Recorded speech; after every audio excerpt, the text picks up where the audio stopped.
Il est professeur agrégé de philosophie. Il publie un roman d'anticipation où il imagine à quoi les pensées écologistes et politiques risquent de mener nos sociétés. Pierre Labrousse, bonjour. Bonjour. Merci de venir présenter Le clone de l'Apocalypse aux éditions Pierre Tecky et disponible sur le site de TV Liberté, vous le savez, sur tvliberté.com. Vous plongez directement votre lecteur à la fin du XXIe siècle. Nous sommes en 2084 très précisément. Qu'est-ce qui diffère de 2022 ? Daniel Astet, votre héros, lit Giono dans une vieille édition originale. Il boit des tasses de café, comme vous en 2022.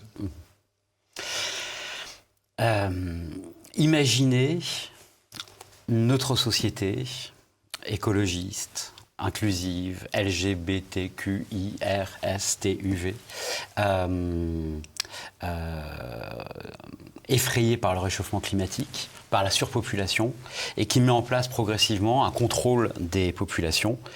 Et imaginez donc que ce contrôle des populations dure et s'intensifie pendant encore 50 ans. Voilà le monde que je décris et que j'évoque, qui est la toile de fond du clone de l'Apocalypse. Pour sauver la planète, on empêche les gens d'avoir des enfants.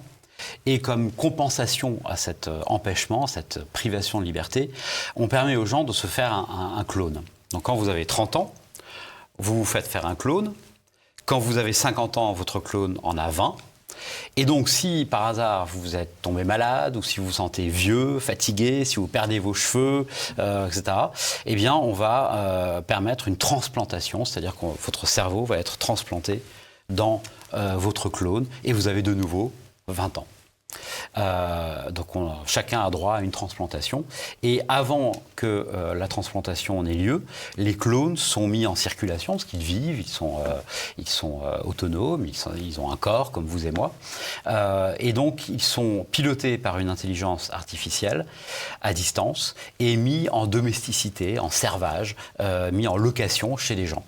Et donc la scène inaugurale de mon roman, c'est une espèce de rencontre entre mon personnage qui est totalement immergé dans cette société, et puis un clone qui vient de se décider à prendre en location. Et chaque clone a différents niveaux de compétences, en fait. Il faut décider du niveau de compétence de son clone. Voilà, on peut, comme le clone est piloté par une intelligence artificielle, on peut décider d'avoir un clone qui fera vraiment uniquement les tâches ménagères sans aucune relation humaine, ou bien on peut éventuellement lui monter à différents degrés d'affectivité et d'intelligence pour avoir quelque chose qui ressemble plus à quelqu'un d'humain. Ma question, elle n'est pas totalement aboutie à une réponse de votre part, c'est votre héros, Daniel, quand je dis il boit Giono, il boit du café et il lit Giono, c'est qu'il dispose de son libre arbitre, semble-t-il. Où est-ce qu'il pense en disposer, ou est-ce qu'il en dispose dans cette société que vous évoquez ? Étant donc de formation thomiste, je pense, comme saint Thomas d'Aquin, que le libre arbitre est inadmissible, on ne peut pas le perdre. En revanche, ce que Jean-Paul II appelait les structures de péché sont des sociétés dans lesquelles l'exercice de notre liberté est douloureux. Et donc, une structure de péché, c'est une société qui incline chacun à opter pour ce qu'il y a de pire. Tandis qu'une société vertueuse incline et dispose chacun à choisir ce qu'il y a de mieux. Mon personnage garde son libre arbitre, et effectivement, tout en étant un ingénieur qui travaille à l'engloutissement des villages pour les restituer à la nature, il est en même temps quelqu'un qui préfère lire les livres en vrai, qui a refusé de se faire intégrer un implant, et qui vit du coup un petit peu en marge dans une maison aussi qui est presque un personnage à lui tout seul. Et alors, Daniel a un clone, vous l'avez dit, ce robot s'appelle Lucie, elle tient des propos de philosophe. Alors, dans un premier temps, je me suis dit, mais peut-être que ce n'est pas suffisant, que comme elle aime la 3e symphonie de Mahler et son 4e mouvement tiré d'Azospar, Zarathustra de Nietzsche, c'est fou finalement ce que les clones de 2084 ressemblent à Pierre Labrousse de 2022. Oui, tout à fait. C'est pour ça que ma femme, en lisant les premières pages, dit mais c'est toi, j'ai l'impression d'être à la maison. Alors voilà, j'ai pas une maison aussi belle que celle de Daniel, mais sans doute que tous les écrivains projettent un peu dans leur roman une partie de leur univers, certainement. Mais très vite, ce n'est pas vous. Très vite, ce n'est pas vous. Parce est-ce qu'on peut dire qu'elle a un rôle particulier, une nature particulière? Lucie. Alors ça, c'est le grand tournant, un des grands tournants du livre.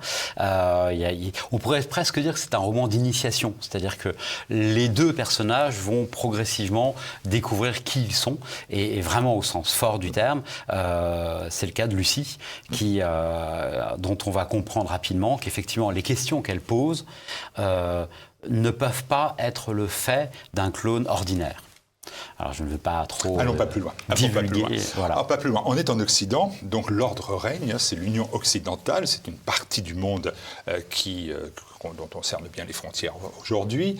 Avec l'assentiment des peuples, c'est quand même important, avec l'assentiment des peuples, c'est mis en place un gouvernement donc international qui, parce que c'est bon pour la planète, si j'ose dire, a décidé d'une politique de stérilisation des populations.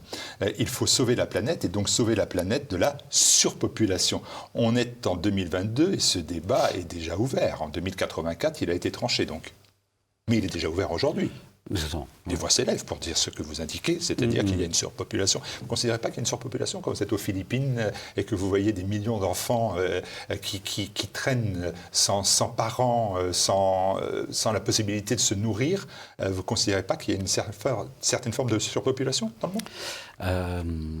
L'humanité est trop nombreuse et elle ne pourrait pas supporter, et la planète ne pourrait pas supporter une humanité aussi nombreuse. Cette phrase a déjà été prononcée au 1er siècle de notre ère, sous l'Empire romain. Donc l'idée qu'on est trop nombreux, c'est une idée extrêmement ancienne. Alors évidemment, quand on est 7 milliards, elle est plus crédible que quand on est 500 millions, évidemment. Maintenant, j'avais fait une fois un calcul pour mes élèves, parce que je ne sais pas si vous avez vu ce visuel de l'ONU qui disait, pour lutter contre le réchauffement climatique, vous avez plusieurs possibilités qui donnent plus ou moins de points. Donc le tri sélectif donnait 3 points, faire un voyage de moins donnait 10 points, avoir une voiture électrique c'était 15 points, et puis vous aviez tout en bas une colonne qui montait à 40 points. Et ça, c'était avoir un enfant de moins. Donc c'est évidemment une idée très récurrente aujourd'hui. Et j'avais fait le calcul un jour qu'on peut très facilement faire. Imaginez la densité de la population de la France. Ouais, quand vous baladez dans le Larzac, vous n'avez pas l'impression d'exploser. Voilà. Eh bien, si toutes les terres immergées avaient la même densité de la population que la France, on pourrait être 9 milliards, je crois. Donc on est très loin du compte. Aller en Sibérie, je ne suis pas allé récemment, mais je pense qu'il y a beaucoup de terres qui pourraient être encore largement exploitées. Et je crois aussi que certains démographes montrent que la population est en train de vieillir partout dans le monde et qu'elle va diminuer naturellement. À la Sibérie, je vous ai opposé Manille. Au Larzac, je pourrais vous opposer quelques grands pays d'Afrique qui ont explosé en termes de démographie. Bien sûr, ouais. Mais qui sont encore, je crois, le continent africain reste encore très largement sous-peuplé. Alors, je ne parle pas du Sahara, évidemment, mais d'autres. Dans ce monde totalitaire écologiste, donc, il y a une résistance de partis dits spécistes ou populistes. Ils sont appelés des zombies. Et des zombies, pas tant que ça, d'ailleurs. Oui.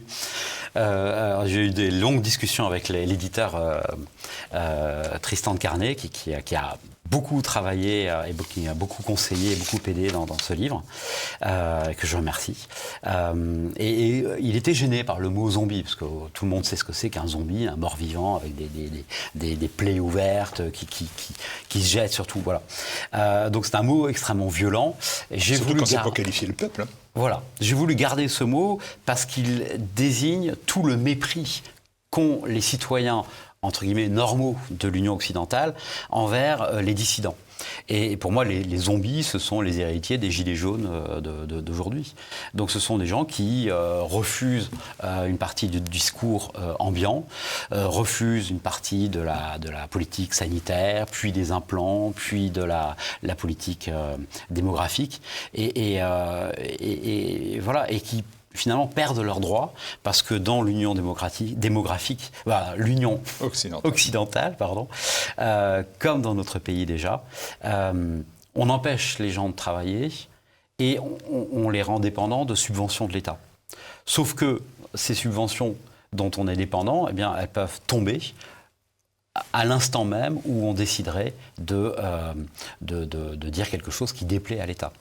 Et donc les citoyens sont de plus en plus corsetés. Alors ils gardent leur libre arbitre, c'est pour ça qu'ils sont responsables de leur État.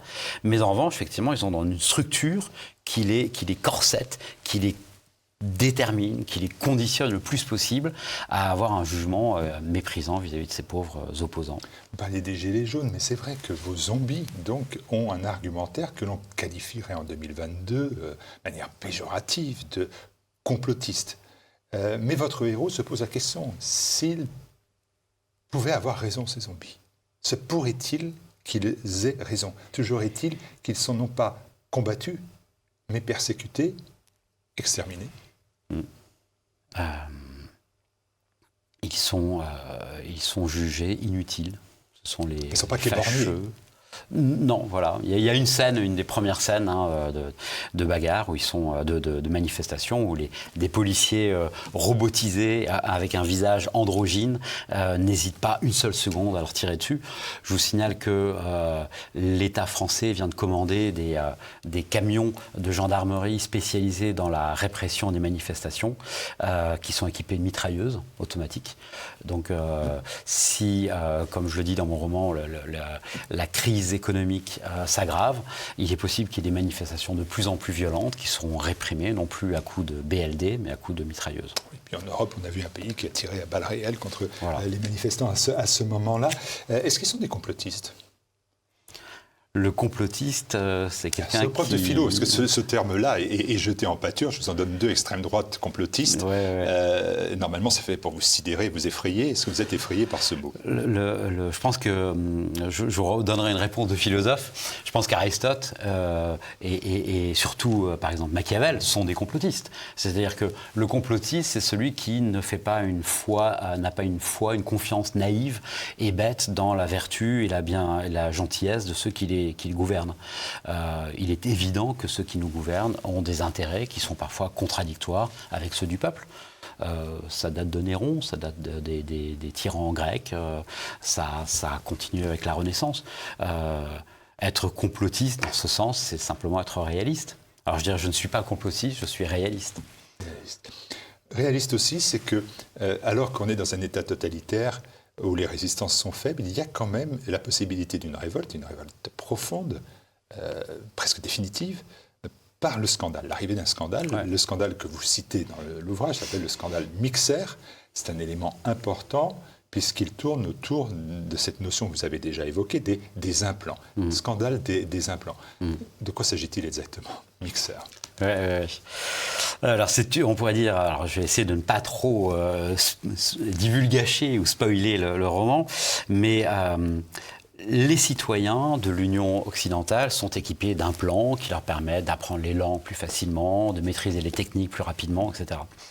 Mais ces implants ont aussi la vertu, la capacité, par exemple, quand ils regardent une émission animalière, d'observer une nichée de loups au fin fond de la forêt et de sentir un profond bien-être.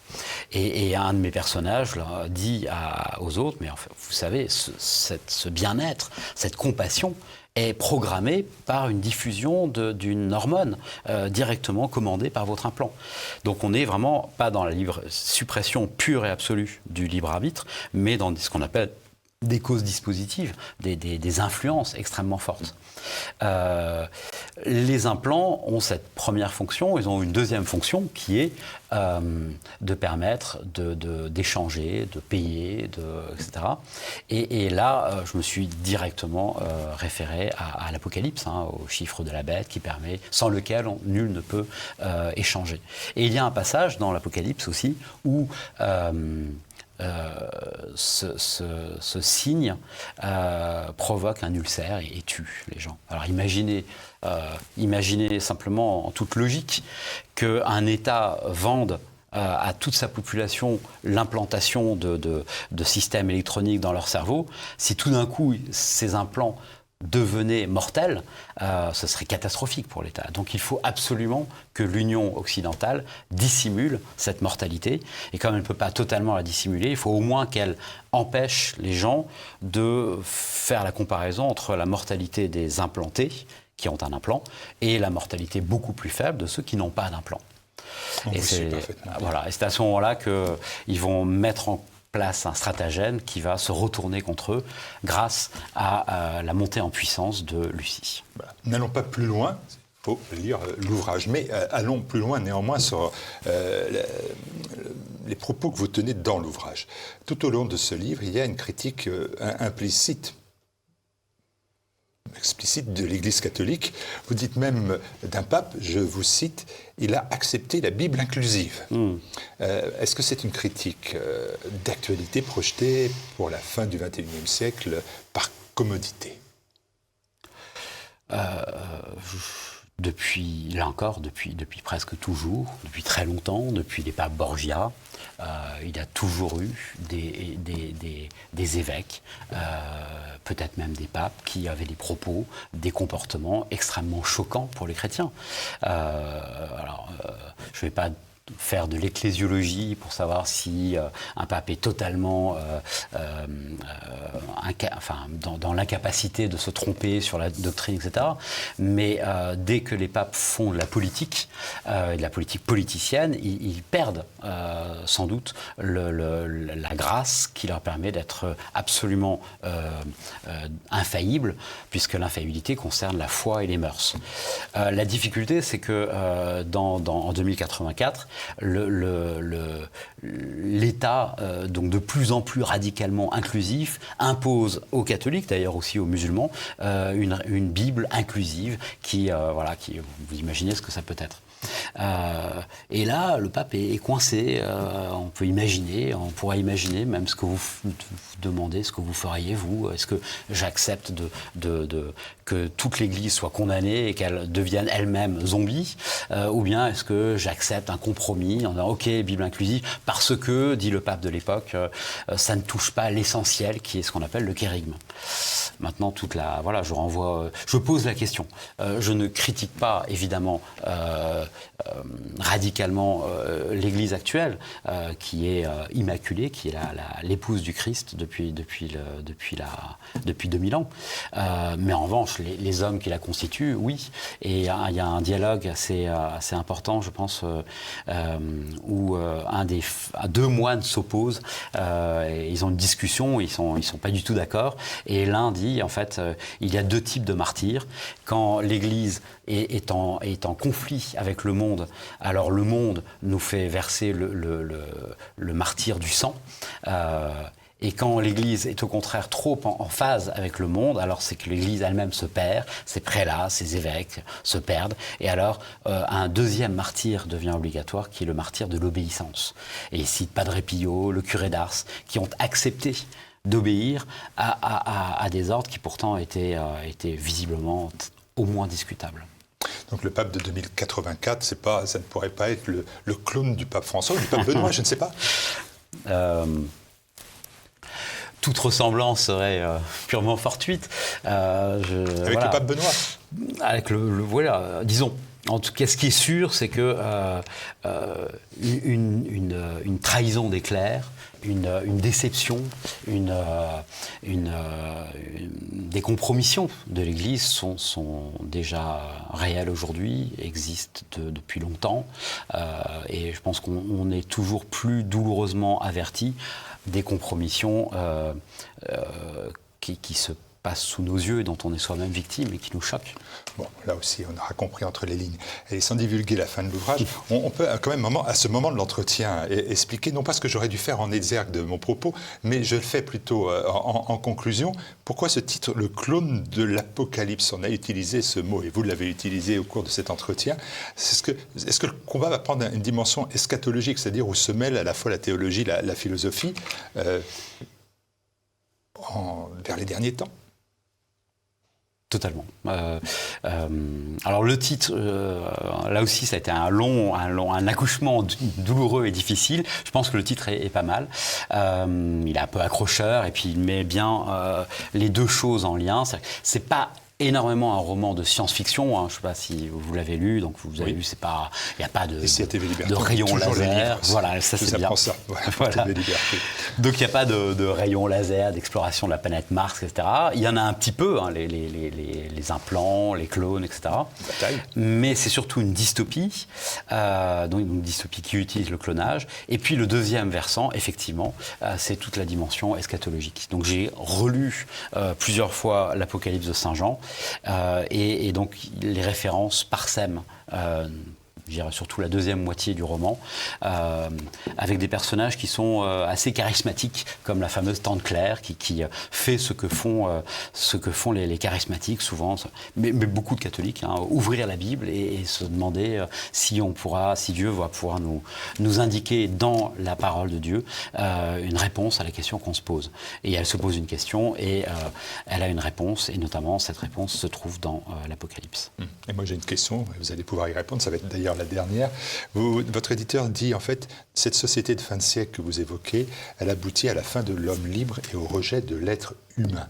Et est-ce que c'est une fatalité? Est-ce que le cours des événements va nous échapper ou échappe totalement à la volonté humaine? Voilà une bonne question qu'un professeur de philosophie doit poser à ses élèves au début du cours terminal. Ouais. C'est toujours la question du libre arbitre. Donc là, je répondrai facilement que notre destin est toujours entre nos mains. Mais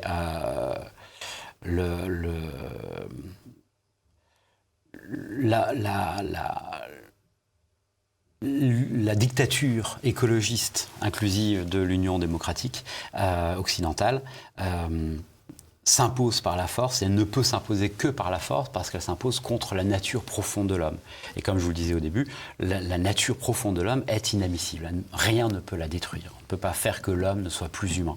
Et c'est pourquoi les dictatures sont toujours d'autant plus violentes qu'elles s'attaquent plus frontalement à la réalité essentielle de ce que nous sommes. C'est ce que nous voyons déjà aujourd'hui, et c'est ce qui apparaît de plus en plus clairement en 2084.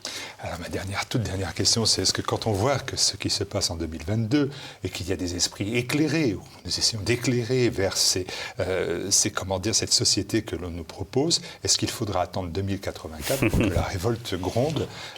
Dites-le moi, parce qu'en 2084, je ne serai plus à TV Liberté, ça ne vous a pas échappé. Alors, je tiens à dire, avant, si vous permettez ça, professeur. Je tiens à dire au lecteur que la description de cette société, je crois, n'est pas trop étouffante, parce que à mesure qu'on comprend le monde dans lequel on vit, et vivent mes personnages, on voit aussi que la fin est proche. Donc c'est ce qui donne une dynamique assez enthousiasmante, j'espère, et quelque chose de positif et qui donne de l'énergie à ce texte. Le grand problème, c'est qu'effectivement, c'est tard. Ça arrive dans longtemps. Alors bon, ça c'est la limite de la création littéraire. 2084, dans 50 ans. Pourquoi? Tout simplement parce que je me suis demandé combien de temps il faudrait raisonnablement pour que la technologie des implants, du clonage, de l'intelligence artificielle soit suffisamment développée pour que ce soit banalisé et maîtrisé. Bon, l'heure de la révolte, vous pouvez nous donner une date plus proche alors? Ah oui, l'année prochaine. L'année prochaine. Voilà. vous entendre. Merci beaucoup pour ce roman donc d'anticipation, alors avec beaucoup de rebondissements, beaucoup de personnages, mais aussi toute une étude très profonde. On le voit à travers vos propos ici, une étude à la fois philosophique et théologique, mais accessible à tous, puisque j'ai pu m'y intéresser pleinement. Merci beaucoup à vous, Pierre Labrousse. Merci à vous.